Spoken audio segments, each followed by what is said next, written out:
Welcome back to Methodology for Systematic Theology. In this video, we're going to look at the limits of theology. We see on our slide we have a couple of questions. How much can theology accomplish? What are the limitations of theology? We don't suppose that theology tells us everything that we can know about God or about the world, but we do have to realize that there are limitations, and there's a number of reasons why we have limitations. So one of the limitations or things about theology is we want to do the best we can, and we hope to, but we have to realize, like many things, we will never be perfect. Our theology won't ever be perfect, and there are many reasons why we're going to continually need to scrutinize and evaluate our theology. So we're going to look at some of these reasons for this insufficiency. Okay, the first reason that we have to continually examine and do theology, and that this work will just need to be continued over time, is because that we are finite beings with a limited ability to understand and communicate. If anyone has been in any kind of relationship for any length of time, you realize that we don't always understand everything that we're told and everything that was communicated to us. And when we communicate, we don't always communicate well. We mess up. We mean to say one thing, and we don't. We say something that is often received in a different way. We may leave information out. There's all kinds of ways that we can mess up in both the understanding portion and the communication portion of information. So, we do not assume that we get everything right. We do our best, and we try our hardest, and we still realize we are flawed, we are limited, and we are trying to discuss and talk about a perfect, infinite being. So we are just very there's a lot that we have to make up for. So we realize that though we do the best we can, we are limited, and our language is limited as well. God is so far beyond anything that we can express in words, and there are perhaps even concepts that's difficult to express in words. Think about, for example, the way that coffee tastes. We talked about that in the previous course.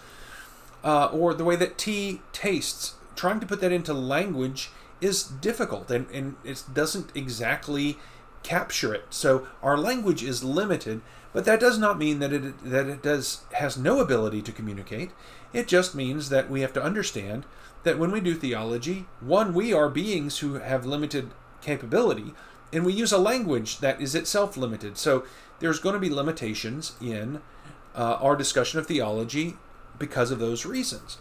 Now, apart from that, we also have a theological reason to realize that our theology is limited and is not going to be perfect, and that's because we are sinners and we live in a sinful world. Our world has been tainted by the effects of sin, and so even when we want to do good, sometimes we don't always do that, and then sometimes when we try to approach a subject, we may have residual effects of sin that hamper our ability to do so. So we are part of this world. The world has been affected by the fall and by the introduction of sin. We ourselves are sinners and have sinned, and if we are believers, then we have been redeemed, which makes us new creatures, but we still have the effects of sin, and not only in ourselves, but in this world. And so we have this taint of sin that affects our ability to do theology. And then even on our ability to communicate, even if sin was not an issue, it would still be limited. But sin further affects that ability to communicate, because that it creeps into relationships and all kinds of other things, and makes it less optimal for our communication. So sin is a problem also that limits our theology. A third reason that our theology is limited is because creation is vast. And our world, even the earth, is a vast environment compared to us. It is so large. And we can only know small portions of what there is to know. And if you expand beyond just the world, the globe itself, then creation is even larger and so much more so. So there's only very small portions of what there is available to know that we could ever know. So, and it's even more so, and creation is vast, but it is itself limited. God is infinite and without end. And so to know about God and his attributes, we can only even know a smaller, an even smaller portion about God than we could even know about the creation. So we are limited, and we have a limited scope or small portion of what we can ourselves evaluate and investigate and seek to know about. Then the Bible itself is a factor that limits theology. And you might say, well, what are you talking about, Wade? That is the basis of our theology, and you're absolutely right. It is. But the Bible is not a systematic theology book. It contains mostly stories, letters, poems, and it contains theology, but not in the way that we do theology. If you read a theology book and you read the Bible, you're going to see that they don't read very, very much the same.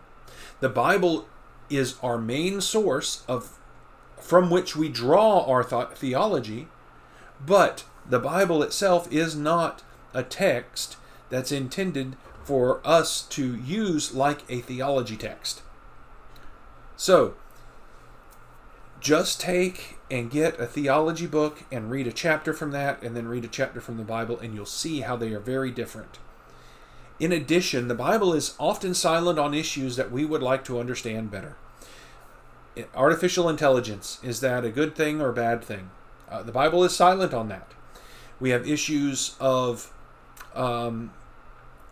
whether or not we should keep people alive on machines, using machines to support life for long periods of time, and whether or not we can unplug those machines. The Bible is silent on that because those technologies and those things were not around when the Bible was written. But boy, would it be great if we had information that we could just reference and say, can I disconnect someone who's been on life support after 5 years with no progress? Man, it would be nice if we could just look in there. It says, and God said, after 5 years, if there's no progress, you can disconnect someone. Or, no, you cannot disconnect them, even if it's been 5 years. But the Bible doesn't speak like that. It has stories for the world that it was a part of, that it came out of, and it certainly is important to us, but it is not the way that we would.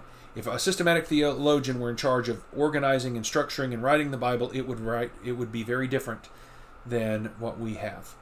So, for those reasons, we understand that theology is a discipline that is limited. So it's limited by what we are as creatures and our ability to comprehend God and communicate, by sin, and by the vastness of God and the created order. So those are limiting factors on theology. In our next video, we'll talk about the need for theology. Hope you'll join me then.